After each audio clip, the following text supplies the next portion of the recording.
Bonsoir à tous, mesdames et messieurs, et bienvenue au journal sur CAMnews 24. Au sommaire de cette édition, la nation camerounaise rend un dernier hommage aux 5 soldats morts en service commandé à la brigade du quartier général de Yaoundé. Les médailles de vaillance leur ont été attribuées à titre posthume par le ministre délégué à la présidence chargé de la défense au nom du président de la République, Paul Biya.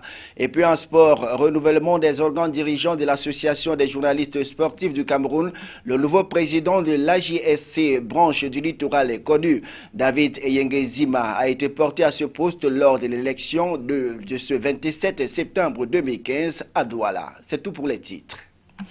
Une fois de plus, mesdames et messieurs, je suis bienvenue au journal. Ouvrons dans ce journal par cet hommage rendu aux soldats morts en service commandé à la brigade du quartier général de Yaoundé. Le ministre délégué à la présidence chargé de la défense, Edgar Alain Mebingo, a présidé au nom du président de la République et chef des armées la cérémonie de levée de corps de ces 5 soldats le 25 septembre dernier. Il était question de rendre un hommage à ceux-là qui seront pour tous et pour toujours des héros. Des médailles de la vaillance leur ont été attribuées avec citation à l'ordre de l'armée à titre posthume. Reportage Jean-Pierre Bitongo, Marcel Vandoaban et Thierry Eba pour le récit. Le 17 mai 2014, le président de la République a engagé le Cameroun entier dans la guerre contre Boko Haram. Question de garantir la paix et la sécurité à tous les Camerounais avec le soutien de la communauté internationale. C'est par cet engagement que les 5 soldats ont trouvé la mort. L'un à Bangui dans le cadre de la MINUSCA, la mission multidimensionnelle intégrée des Nations Unies pour la stabilisation en République centrafricaine, et les 4 autres au cours des attentats kamikazes perpétrés par le groupe terroriste Boko Haram dans la région de l'extrême nord. Ce 25 septembre, le président de la République Paul Biya a donc instruit le ministre délégué de la présidence chargé de la défense, Edgar Alain Mebingo, de leur rendre, au nom de la nation tout entière, tous les honneurs prévus.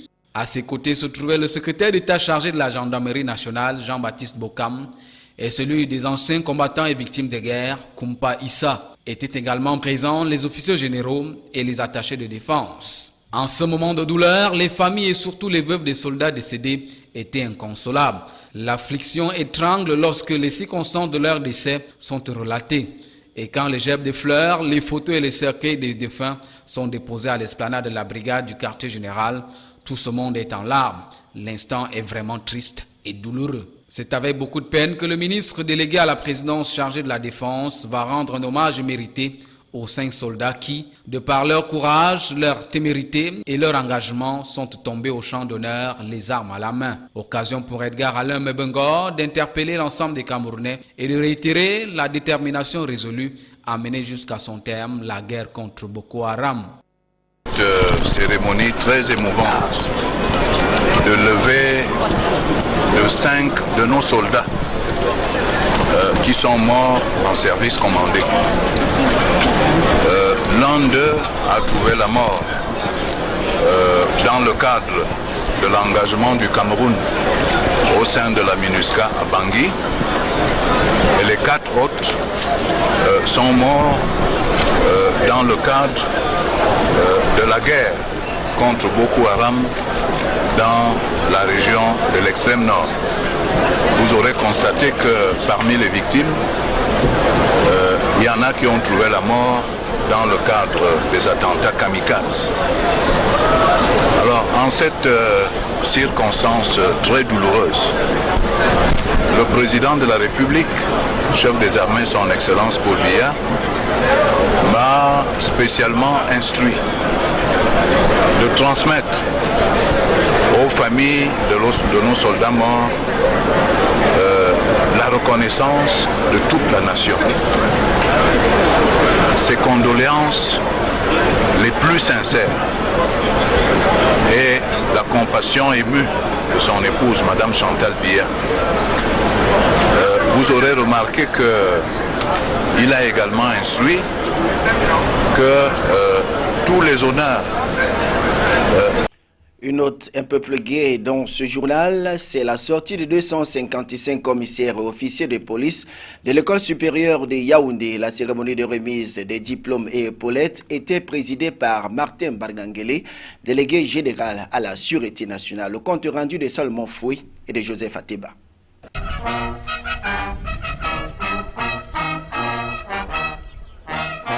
Les 13 et 14 avril 2015, l'École nationale supérieure de police de Yaoundé reçoit pour un stage de formation théorique et pratique d'une durée de 6 mois 112 anciens officiers de police principaux, parmi lesquels 9 femmes, et 143 anciens inspecteurs principaux de police avec dans leur rang 24 de sexe féminin.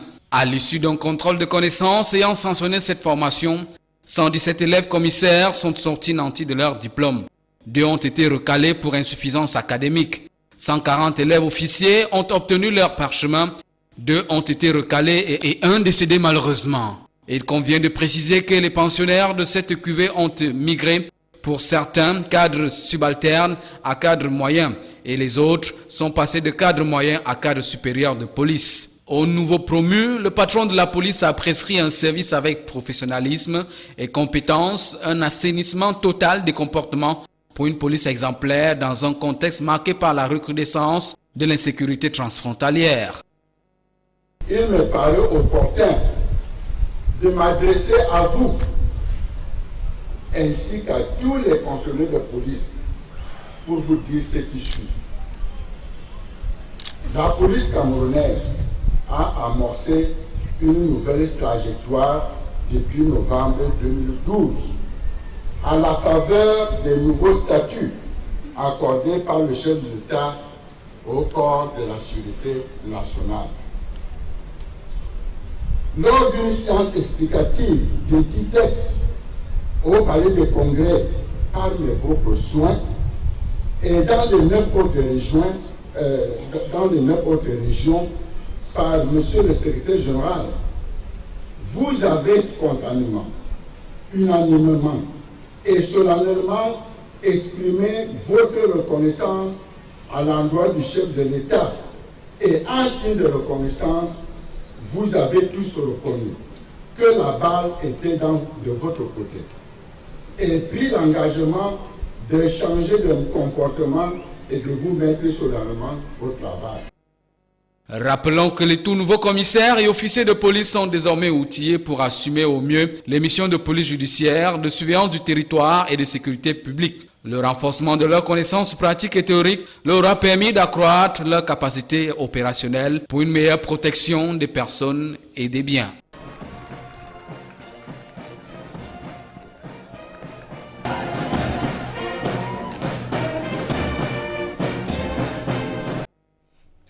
Rémunération des magistrats municipaux, le mouvement communal dit merci au chef de l'État.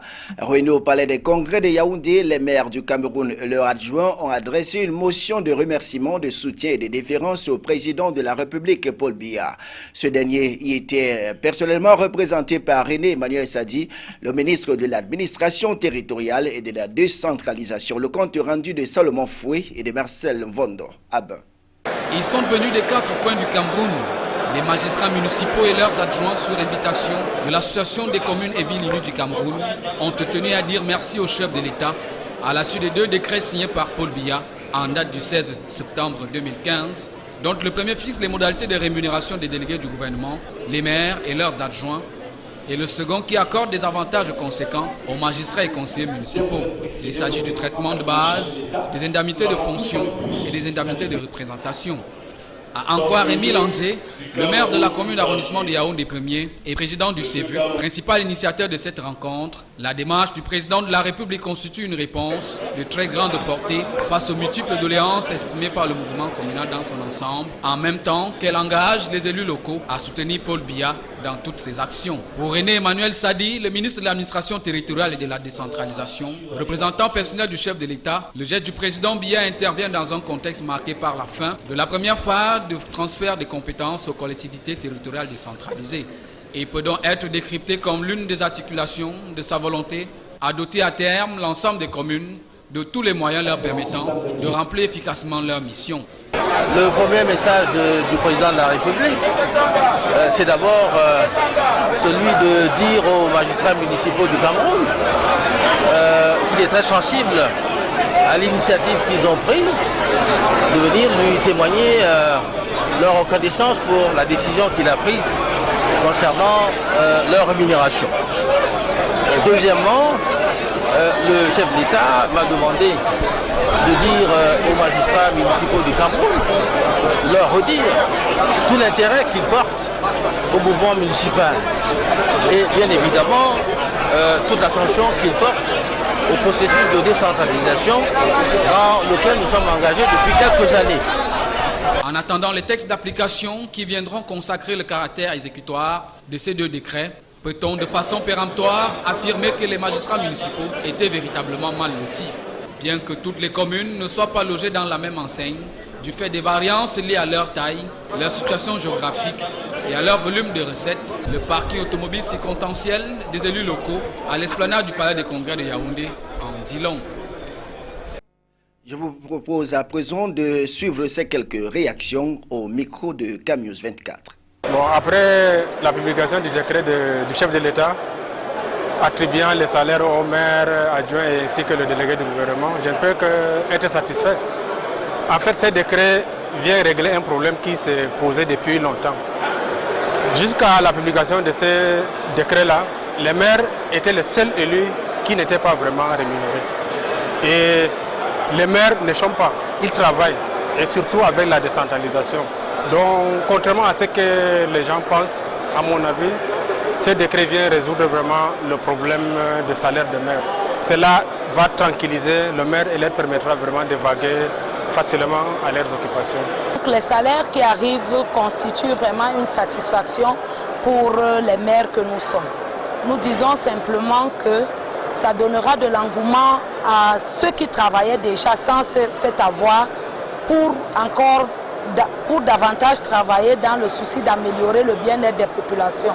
En profitons pour dire merci au président de la République qui est toujours à l'écoute de ces populations et lui promettons notre soutien parallèlement. Vous savez que les salaires des élus locaux jusqu'à ce jour ont toujours été comme si c'était un problème tabou. D'aucuns n'arrivaient pas à comprendre que les élus gagnent moins de 50 000 francs. Je crois que le président de la République, en tant qu'un papa qui est conscient des difficultés de ses enfants, a posé un grand coup. Je dois dire à ma qualité de personnel, d'homme politique, que c'est un grand coup politique. Tout d'abord, mais également un grand coup de cœur que le président vient de réaliser. Je crois qu'avec cette manne qui tombe, beaucoup vont se retrouver quand même à mesure de pouvoir supporter au quotidien les charges, que ce soit les charges de la famille et même les nombreuses sollicitations. Cameroun FMI, le chef de la mission de consultation du Fonds monétaire international, dévoile les bons points et les nombreux défis à relever par le Cameroun. C'est au cours d'une conférence de presse donnée à Yaoundé par le chef de la mission du FMI, Mario de Zamoroxi. Le point avec Jean-Pierre Bitongo et Marcel Vondoaban. Du 10 au 23 septembre, une mission du Fonds monétaire international conduite par Mario de Zamoroxi a séjourné au Cameroun. C'était dans le cadre des consultations de 2015 au titre de la titre 4 du FMI. Durant les 14 jours, cette mission a fait une revue détaillée de l'évolution des perspectives de l'économie camerounaise. Au terme de cette mission, Mario de Zamoroxi a fait cas de la chute des cours mondiaux du pétrole qui est venu crever les recettes de l'État, se félicitant de la hausse des prix du carburant qui, par la baisse des subventions, a allégé les contraintes budgétaires. Aussi a-t-il fait mention des attaques terroristes et de la question des réfugiés de la Centrafrique qui engendrent des dépenses supplémentaires. Néanmoins, Mario de Zamoroxi a révélé que l'économie camerounaise a fait preuve de résilience, lui permettant de croître à près de 6% en 2014, exprimant beaucoup d'inquiétude par rapport à l'inflation qui est demeurée faible à environ 2% et au déficit budgétaire qui est passé de 4,1% du PIB en 2013 à 5,7%. Déficit qui a engendré une hausse des besoins de financement traduite par un accroissement de la dette publique. C'est important qu'on dise clairement que nous sommes pour l'investissement productif, nous sommes pour rattraper, pour combler l'écart infrastructurel du pays, parce que c'est essentiel pour asseoir une croissance future. Mais là où peut-être nous avons une vision un petit peu divergente avec les autorités, c'est sur le rythme et les conditions de financement de ces investissements. Ce que nous avons remarqué, c'est que malgré la conjoncture internationale et régionale défavorable, les autorités au lieu de réduire la surface, la voilure financière et budgétaire, au contraire, veulent redoubler d'efforts, veulent accélérer la croissance et donc augmenter les investissements. Pour 2015, il a fait savoir que la croissance du PIB devrait de nouveau avoisiner les 6%, les financements des déficits budgétaires devant accroître l'endettement public. La mission du FMI recommande au Cameroun de revoir et de rationaliser les exonérations et les régimes dérogatoires fiscaux afin d'élargir l'assiette fiscale et augmenter les recettes de l'État. Pour 2016, le Cameroun devra programmer un budget réaliste avec des chiffres réalistes. Parlant de la dette publique qui croît et qui est contractée à des conditions onéreuses, la mission recommande au Cameroun d'adopter une politique plus orientée vers l'endettement à des conditions plus concessionnelles, de consolider et de rationaliser le programme d'investissement public avec d'autres plans d'investissement, à l'instar du plan d'urgence, de mettre un accent sur les projets les plus rentables à forte incidence sur la croissance. Ainsi, le Cameroun doit terminer les projets structurants en cours, tels le port en eau profonde de Kribi, qui est techniquement fini mais qui manque de certaines composantes. En santé, journée locale de vaccination contre la poliomyélite, le troisième tour ou alors la troisième phase a été lancée le 25 septembre 2015 dans le littoral. C'est l'école maternelle de Bonamouang à Douala qui a servi de cadre pour le lancement de cette troisième phase. Le secrétaire général de la région du littoral et le délégué régional à la santé ont donné le temps de cette vaste campagne en administrant quelques gouttes de vaccin aux tout petits de cette école maternelle sous le regard de leurs encadreurs. Reportage. Il était plus de 10 heures ce vendredi 25 septembre 2015 lorsque le secrétaire général de la région du littoral, Étienne Ludovic Ngwa, et le délégué régional à la santé ont administré quelques gouttes de vaccin aux tout petits de l'école maternelle de Bonamouang, ici même à Douala, lançant ainsi la troisième phase de vaccination contre la poliomyélite dans la région du littoral. Cette vaste campagne qui va s'étendre sur 3 jours dans tous les districts de santé de la région vise à faire vacciner 634 163 enfants âgés de 0 à 5 ans. Les lieux cibles des 2380 équipes de vaccination apprêtées pour la circonstance sont les maisons à travers le porte-à-porte, les églises et les espaces marchands. En plus du littoral, 8 autres régions à haut risque sont également concernées par cette troisième phase de journée locale de vaccination qui vise à tordre définitivement le coup à la poliomyélite dans toutes les régions du pays. En sport, élection à la Fédération camerounaise de football, plus de 15 milliards de francs CFA pour reconstruire le football camerounais en 4 ans. C'est le défi que se lance Tombi Aroko Sidiki, candidat à la présidence de la FECAFOOT. Il était face à la presse à Yaoundé pour présenter sa profession de foi aux hommes et aux femmes de médias. Les précisions avec Daniel Atangana et Donald Anouzoua.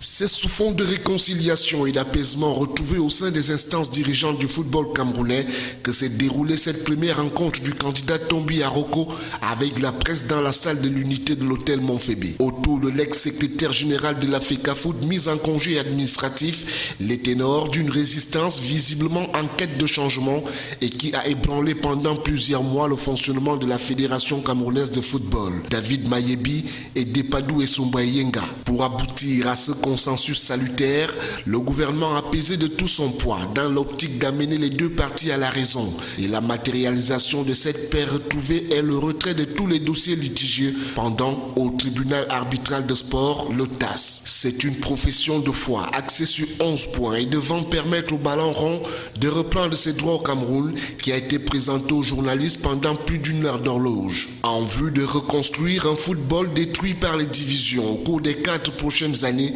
Tombi Aroko et son équipe, constituée d'hommes politiques, des membres de la société civile et d'anciens footballeurs, comptent agir ensemble autour de 3 piliers.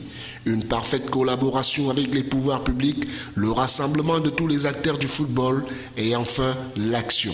Celle-ci concernera l'amélioration de la gouvernance à la FECAFOOT sur tous ses plans, la construction à l'horizon 2018 de nombreuses infrastructures avec le concours des municipalités, le développement du football amateur avec 55 000 licenciés et 4 000 nouveaux encadreurs, l'instauration d'un vrai football professionnel avec la signature d'une convention avec la Ligue. Pour ce qui concerne les équipes nationales nationale, le candidat Tombi prévoit l'organisation des matchs amicaux à chaque période FIFA et une contractualisation des entraîneurs en accord avec l'État. Cette vaste révolution va s'étendre à la redynamisation du football jeune et la direction technique nationale.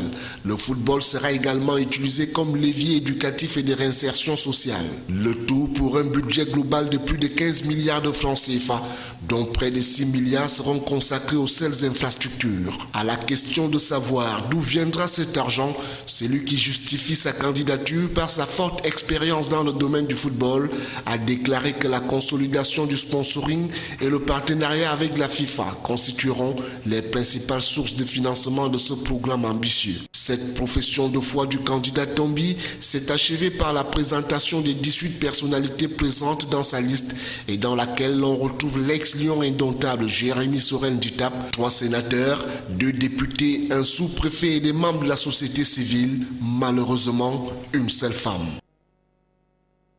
Parlons encore d'élections et nous sommes toujours en sport. L'Association des journalistes sportifs du Cameroun, coordination du littoral, a un nouveau bureau élu pour un mandat de 4 ans. David Eyengezima a été porté à la tête de cette association ce jour au cours d'une assemblée générale élective houleuse. Sur les 32 électeurs attendus, 21 donc lui ont accordé leur voix contre 9 seulement pour son challenger Sylvain Kwambi et 2 bulletins nuls.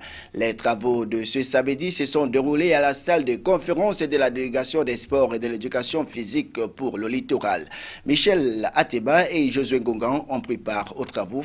Voici le reportage. Sur les 71 membres attendus, 32 seulement ont répondu présents ce samedi 26 septembre 2015. Annoncé à 10h, c'est aux environs de 11h30 que les travaux vont démarrer. Le seul point inscrit à l'ordre du jour est l'élection du nouveau bureau. Mais d'entrée de jeu, la commission électorale que préside Simon Lyon va être confrontée à un sérieux problème.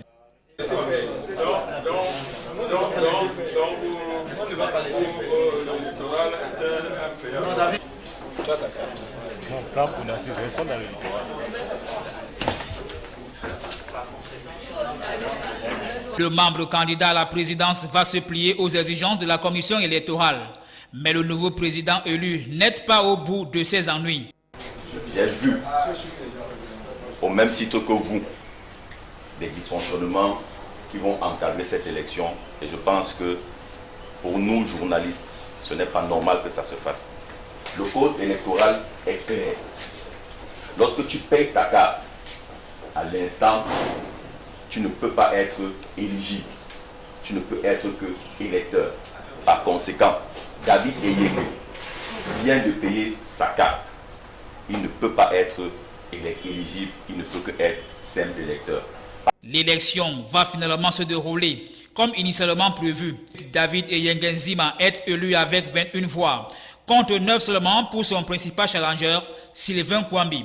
Dans la foulée, les membres vont porter leur choix sur Rosalie Aïssi comme trésorière, Hervé Villard-Ndjélé au secrétariat général et Vincent Kamto comme commissaire au compte.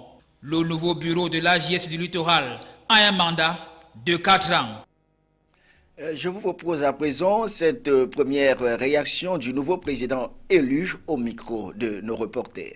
Nous savons que ce ne sera pas une tâche facile, d'autant que ceux qui nous précèdent n'ont pas accepté la partie de notre discours selon laquelle ils ont mal fait. Certes, on avait une coordination qui avait commencé avec un dynamisme, mais les membres sont restés chez eux simplement parce que le fonctionnement commençait à ne pas être le bon. Et je suis donc interpellé parce que certains membres sont partis chez eux et il va falloir aller les chercher. Déjà les membres qui étaient là, leur dire qu'on va recommencer peut-être à zéro et que cette fois chacun aura la possibilité, chez nous les journalistes, de voir les choses claires et informatisées pour que nul ne discute après d'une chose ou d'une autre. Félicitations donc à David Eyenge Zima. Mesdames et messieurs, c'est sur ce que nous mettons un terme à ce journal. Merci de l'avoir suivi et bonsoir à tous et à toutes.